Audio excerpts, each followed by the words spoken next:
Hello guys! For today's video, maglilipat tayo ng lemongrass. Ilalagay natin siya sa kanyang permanent na tirahan. So, yan siya. Yan yung lemongrass na na-harvest ko noon. So, kinuha ko yung pinaka-part na parang may ugat. So, tinusok ko lang muna siya dyan. Sa paso na yan. So, yan na.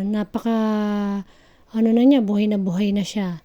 So, for today's video, ililipat natin siya sa kanyang permanent na tirahan. So, nagtry din ako ng luya. Yan, yung luya. Akala ko mabubuhay kasi medyo may bulok yan eh. So, in-stick ko dyan baka sakaling mabuhay. So, hindi nangyari at siya ay tuluyang nabulok. Pero magiging fertilizer naman siya dyan sa pot na yan. Kaya okay lang yun.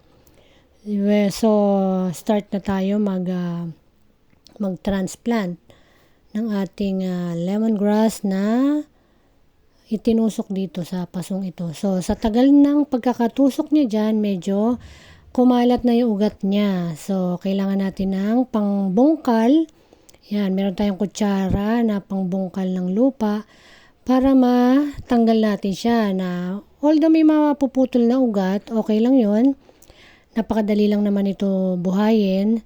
So, pero careful pa rin na maiangat siya dyan. So, yan kita mo, napakarami na ng ugat. Napakadali lang talaga niyang buhayin. So, stick mo lang siya sa lupa, mabubuhay talaga siya.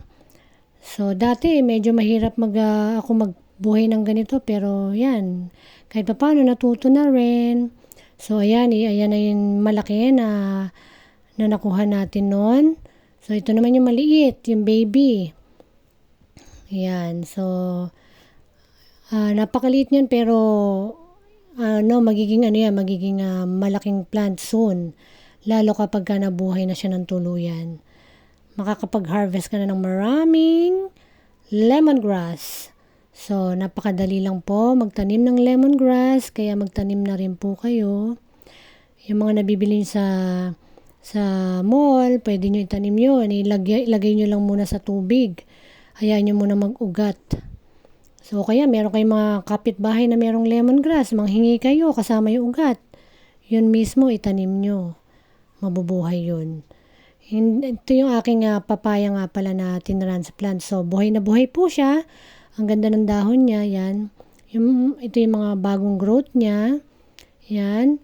Tapos yung isa medyo natuyo yung part. Pero sa madaling salita, buhay yung ating tinransplant. So ito, dito natin siya ilalagay. Diyan part na yan. Katabi nung talbos ng kamote.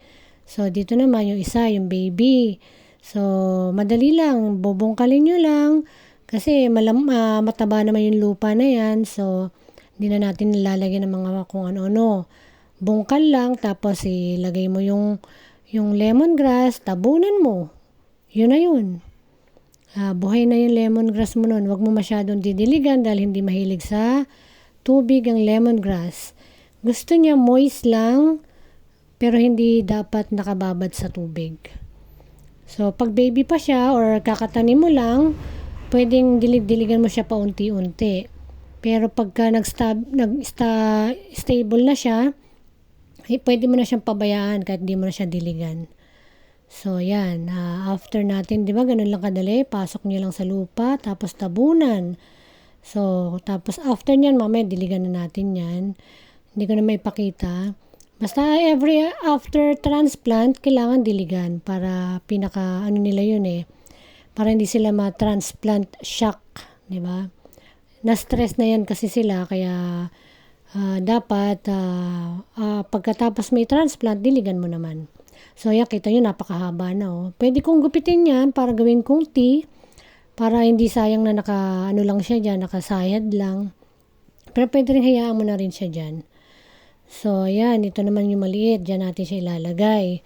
Yung maliit na lemongrass. Tingnan natin, kasi yung part na yan medyo shaded na mainit. Tingnan natin kung ano magiging nila dyan.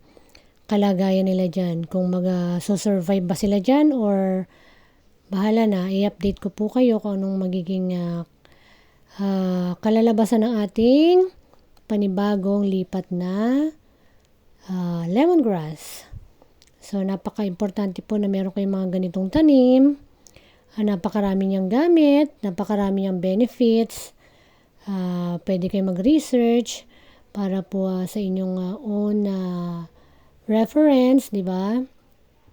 Yan, sa mga pangsahog-sahog sa ulam ninyo, gamot sa mga sipon, ubo, ganyan. So, gawin yung tea, di ba? I hope you learned something, guys. Thanks for watching. God bless. Bye! See you on the next one! Ito naman yung yung malunggay. Buhay din siya, guys. Ayun meron siyang maliit na usbong. Ayun yun. So, nagsisimula na silang mabuhay. Kasi kata-transplant nga lang, di ba? So, update ko kayo soon sa kanilang mga kaganapan. Bye!